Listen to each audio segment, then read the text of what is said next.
আপনাকে কে বলেছে যে 5 বছরের জন্য আপনি ক্ষমতায় থাকবেন? আপনাকে কে ওখানে পাঠিয়েছে সংস্কারের জন্য? আমরা ফ্যাসিস্ট শেখ হাসিনাকে তাড়িয়েছি কেন? তার অন্যায়, অবৈধতা, তার দেশের টাকা পাচার করা, এইসব ব্যাপারে আপনি একটা মামলা দেখান। এই পতিত পলায়নকৃত শেখ হাসিনা সরকার কোটি কোটি টাকা পাচার করছে, তাদের বিরুদ্ধে দুর্নীতি দমনের মামলা করে বিচারের সম্মুখীন করছেন। এইটার জন্য তো ইন্টারন্যাশনাল ক্রাইম ট্রাইব্যুনাল যাওয়ার কথা না। লাল গালিচা শত শত কোটি টাকা খরচ করে আপনি ওখানে সম্মেলন করলেন, 5 স্টার হলে ইফতার পার্টি করবেন, আপনি জনগণের কাছে যাবেন কেমনি? আপনি জানেন যে 1 মণ পেঁয়াজ তৈরি করার জন্য তুলতে, 1 মণ পেঁয়াজ খেতে দিকে তুলতে কয়জন কৃষক লাগে? আপনি জানেন কিনা? নেতারা কেউ জানে কিনা? এইটা জানতে হয় যে জনপ্রতিনিধিত্ব করবে, যারা বিএনপির শত শত নিবেদিত নেতা আছে, তারা জনগণের ভোট দিবে। আর যারা জনগণের ভোটে ভয় পায় যাদের, এবং তাদের একটা জিনিস আমি ধন্যবাদ জানাই, জনগণ তাদের ভোট দিবে না দেখেই সমস্ত জনগণ বিরোধী যাদের সাথে সম্পর্ক নাই সবাই ইনসাফের সমর্থক। এখন বাংলাদেশের জনগণ আল্লাহর রাস্তায় চলে, আল্লাহ পথ দেখাইবো, আপনাদের অস্তিত্ব খুঁজে পাওয়া যাবে না। আপনারই টকশোতে বলছিল যে শেখ হাসিনা চিরকুটি খুঁজে পাবে না। এরা যেভাবে নাটক অভিনয় আরম্ভ করতেছে, জনগণ সবই দেখতেছে যে ভাই ওদের একটু সময় দেই, দেখে কতটুকু ভালো করে। কেবল বৈশাখ মাস আরম্ভ হচ্ছে, আপনার জ্যৈষ্ঠ আসায় আবার খাবার থাকবে না। আপনি থানা পুড়িয়ে দিবেন, আপনার অস্ত্র ট্রেনিং ছিল, আপনি অস্ত্র হাতে নিতেন। আমি বিএনপির বন্ধুকে বলি, এই অস্ত্র যদি খুঁজে না পান আর এই ইন্টারিম ইউনূস সাহেবের অধীনে যদি ইলেকশন করেন, আপনাদের হাজার হাজার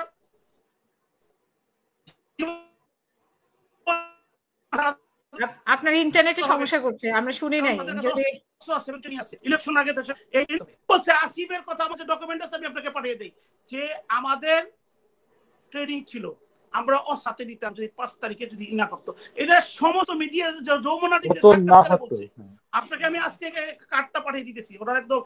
আপনি যে বলছেন ওটা আর শোনা যায়নি। আপনি বলছেন যে কি, যদি অস্ত্র উদ্ধার না হয়, এই সরকারের অধীনে নির্বাচন হয়, তাহলে কি বলছিলেন? আপনার নির্বাচনের সবচেয়ে সম্ভাবনা দল বিএনপি। এখানে এখন তার কোনো দল নাই যারা মুক্তিযুদ্ধের পক্ষে কথা বলে। 80% লোক, তাদের শত শত লোককে মেরে ফেলবে এই এনসিপি। কারণ তার একটা এক্সাম্পল আপনাদেরকে দেই। কয়দিন আগে হাসনাত কত বড় হয়েছে, ক্যান্টনমেন্ট উড়িয়ে দিবে, ব্যারিস্টার ফুয়াদ ক্যান্টনমেন্ট উড়িয়ে দিবে। এরা আবার বলে, কালকে হাসনাত আপনাকে কি বললো?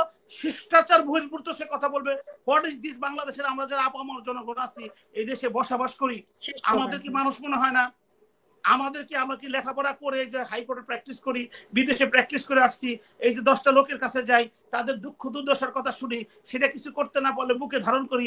আপনার টকশোতে বসে ঘন্টার পর ঘন্টা পা ব্যথা করে বলি যাতে মানুষের উপকার হয়। আমরা কি দেশের প্রতি কন্ট্রিবিউশন রাখছি না? হাসনাতের এমন কি কন্ট্রিবিউশন হইলো যে সে শিষ্টাচার বহির্ভূত হয়ে যাবে? What does mean? তারও যে অস্ত্রগুলা কি দেয় আমাদেরকে ভয় দেখাচ্ছে, কারণ তার বন্ধু আসিফ তো বলছেই আমরা অস্ত্র হাতে তুলে নিতাম, তার মানে অস্ত্র আছে তার। আর কি বলে হাসনাতের কথা, আমরা শিষ্টাচার বহির্ভূত হয়ে যাব, তার মানে অস্ত্রগুলো ব্যবহার করবে। কার বিরুদ্ধে ব্যবহার করবে? বিএনপি ইলেকশন চায়, বিএনপি ইলেকশনের জন্য জনগণের কথা বলছে, তাদের বিরুদ্ধে ব্যবহার হবে। তাইলে অস্ত্র ব্যবহার করলে কে মারা যাবে? আওয়ামী লীগ তো সব পলাতক। আপনার এই অপারেশন ডেভিল হার্ট ডিজিয়াসের ব্যক্তিদের ধরে জেলের ভিতরে রেখে দিচ্ছেন, তাদের তো মারার কোনো আমরা সুযোগ নাই। জেলের ভিতরে যেহেতু 3রা নভেম্বরের মতো গুলি করে মারা ফেলতে পারবেন না। মারবেন কারে? মারবেন জনগণের কথা বলে। কেন ভাই শেষ করবে বলতে না? হাসনাত দেশে শিষ্টাচার বহির্ভূত হবে, সেই থ্রেটটা কাকে দিয়েছে? সেই থ্রেটটা কাকে দিয়েছে আমার প্রশ্ন। আর আপনাকে কে বলেছে যে 5 বছরের জন্য আপনি ক্ষমতায় থাকবেন? আপনাকে কে ওখানে পাঠিয়েছে সংস্কারের জন্য? আমরা ফ্যাসিস্ট শেখ হাসিনাকে তাড়িয়েছি কেন? তার অন্যায়, অবৈধতা, তার দেশের টাকা পাচার করা, এইসব ব্যাপারে আপনি একটা মামলা দেখান। এই পতিত পলায়নকৃত শেখ হাসিনা সরকার কোটি কোটি টাকা পাচার করছে, তাদের বিরুদ্ধে দুর্নীতি দমনের মামলা করে বিচারের সম্মুখীন করছেন। এইটার জন্য তো ইন্টারন্যাশনাল ক্রাইম ট্রাইব্যুনাল যাওয়ার কথা না। কারণ শত শত কোটি টাকা পাচার হয়েছে, ডকুমেন্টেশন, মানি লন্ডারিং, আপনি বিচার করে তাদেরকে শাস্তি নিয়ে আসবেন।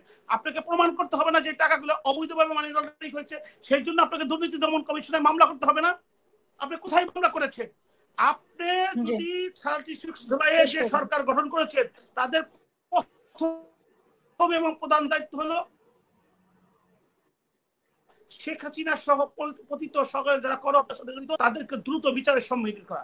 দ্বিতীয় দায়িত্ব হলো তারা দীর্ঘ 16 বছর বসে যে মাফিয়া চক্র তৈরি করে দেশের টাকা পাচার করছে, সেগুলোকে উদ্ধার করার জন্য দুর্নীতি দমন কমিশনে মামলা করা। সেগুলোকে আপনি করেছেন, তা না বলেছে সংস্কার। আপনি সংবিধান সংস্কার বলেছে তো, আমি যতটুকু নিউজ দেখেছি যে টাকা ফেরত আনার ব্যাপারে ব্যবস্থা নেবে। টাকা ফেরত আনার ব্যাপারে কত পার্সেন্ট যেন টাকা পাচারকৃত টাকা ফেরত আনার ব্যাপারে ব্যবস্থা নেওয়া হবে? না না, আপনি সংবিধান সংস্কার করতে গেলে পার্লামেন্টে যেতে হবে। এটা সংবিধান, কারণ জনগণের সংবিধান জনগণ সম্মতি দিব, ওইটা অর্ডিন্যান্সে হয় না, ওইটা অর্ডিন্যান্সে আসে না। সকলকে আপনি আলী রিয়াজ সাহেব বাংলাদেশের এমন কি কন্ট্রিবিউশন আছে তার যে ওনাকে আপনি সংস্কার কমিটির মেন বানিয়ে দিয়েছেন? আপনি বলেন হ্যাঁ ডক্টর আকাশ চৌধুরী সাহেব বাংলাদেশের ফ্ল্যাগ নিয়ে 42,000 উপরে থেকে সে নিচে পড়েছে, সে বাংলাদেশের ফ্ল্যাগ নাও বল করতে পারতো। আমরা বাংলাদেশের লোক আশিক চৌধুরী সাহেবের কাছে আমরা ওনার কাছে কৃতজ্ঞ যে বাংলাদেশের পতাকা নিয়ে যে 42,000 উপর থেকে জাম্প করতে পারে, সে অবশ্যই হৃদয়ে বাংলাদেশকে ধারণ করতে পারে। তো ওনার বক্তব্য আমাদের কাছে ভালো লাগছে। আমরা চাই এইরকম স্মার্টার কন্ট্রিবিউটর তারা আসুক, কিন্তু আপনি গ্রামীণ আপনি পার্টিকুলার এক ডিস্ট্রিক্ট থেকে সবাই। অসংখ্য ধন্যবাদ আশা ভাই, শুনবো আপনাকে আবারও। আমি আপনার ইন্টারনেটে হচ্ছে সমস্যা করছে, যেখানে মানে একটু সেখানে বসতে পারেন যেখানে ইন্টারনেটটা ভালো থাকে। আমি মোশাররফ আহমেদ ঠাকুরের কাছে শেষ করবেন আশা ভাই। অবৈধ ব্যবস্থা আমি শেষ করব এবং একটু আপনার কাছ থেকে বিদায় নিতে চাবো। এই যে পার্লামেন্টের সামনে রেড গালিচা, কোথায় টাকাটা পেলেন? আওয়ামী লীগ বলেন, বিএনপি বলেন, অন্যান্য পার্টির কথা বলে, হ্যাঁ বিএনপি ক্ষমতায় দেখেছে জাতীয় বডি। আওয়ামী লীগ কোথায় দিকে হয়েছে, অন্যান্য পার্টি কোথায় দিকে হয়েছে? মানুষের কাছে 1 টাকা 5 টাকা করে দিয়ে তারা সংগঠন করে একটা একত্রিত হয়েছে, তারপরে জনগণের কথা বলছে। আর আপনি লাল গালিচা শত শত কোটি টাকা খরচ করে আপনি ওখানে সম্মেলন করলেন, 5 স্টার হলে ইফতার পার্টি করবেন, আপনি জনগণের কাছে যাবেন কেমনি? আপনি জানেন যে 1 মণ পেঁয়াজ তৈরি করার জন্য তুলতে, 1 মণ পেঁয়াজ খেতে দিকে তুলতে কয়জন কৃষক লাগে? আপনি জানেন কিনা? নেতারা কেউ জানে কিনা? এইটা জানতে হয় যে জনপ্রতিনিধিত্ব করবে, যারা বিএনপির শত শত নিবেদিত নেতা আছে তারা জনগণের ভোট দিবে। আর যারা জনগণের ভোটে ভয় পায় যাদের, এবং তাদের একটা জিনিস আমি ধন্যবাদ জানাই, জনগণ তাদের ভোট দিবে না দেখে সমস্ত জনগণ বিরোধী যাদের সাথে সম্পর্ক নাই সবাই ইনসাফের সমর্থক। এখন সবচেয়ে সমর্থক। একটা বিয়েতে গেছিলাম, অনেকে দিয়ে ইনসাফের গুণগান গাইতেছে। আমি বললাম কোনদিন কি আপনার বাড়ির বাইরে যে আপনার বউপ্রধানের বাইরে যে মানুষের উপকার করছেন, জনগণ আপনাকে কেন ভোট দিবে? জনগণ চোর কেউ ভোট দিবে কেন? ভোট দিবে ওই চোর চুরি করে মানুষের উপকার করে, ওই চোরটা মানুষের বিপদে পড়লে ঝাঁপিয়ে বেড়ে হসপিটালে থাকে, ওই কবরে লাশটা নামায়, ওই জানাজাটা পরে ভাসটা কাটে, তাকে জনগণ ভোট দিবে। আমি ব্যারিস্টার আশরাফ ঢাকা থেকে কোনদিন যাইনি। আপনি দেখেন না ডক্টর কামাল সাহেবের জামানত বাজেয়াপ্ত হয়েছিল মিরপুরে, কেন জামানত বাজেয়াপ্ত হয়েছিল? আর যে নির্বাচিত হয়েছিল খালেক সাহেব, যে নাইট কলেজের হারুন মোল্লা এই কথা বলে নাইট কলেজের মিনিং বোঝে না, সে নির্বাচিত হয়েছিল। জনগণের মিনিং বুঝে, আবার সে জনগণের মিনিং বুঝে, জনগণের ভাষা বুঝে, জনগণের কষ্ট বুঝে, জনগণের ক্ষুধা দারিদ্রতা বুঝে, কয় টাকা দিলে তার ছেলেরা চিকিৎসা হবে সেটা বুঝে, কয় টাকা দিলে মিরপুর থেকে ধানমন্ডি আসতে পারবে সেটা বুঝে, কয় টাকা দিলে গাবতলীতে বাসে চড়ে সে যে ওই বগুড়া যে নামতে পারবে সেটা বুঝে। এই কারণে জনগণ তাকে ভোট দেয়। আপনার জনগণের রাজনীতি, জনগণের ভোটের রাজনীতি টোটালি ডিফারেন্স। আপনি বিদেশ থেকে আসবেন, আপনার চৈত্র মাসের আর বৈশাখ মাসে 38 ডিগ্রি তাপমাত্রা, কি আপনি এসি রুম থেকে বেরেন না? আপনার লেটেস্ট গাড়ি থেকে বাইরে একবার দেখেন না কত কষ্ট।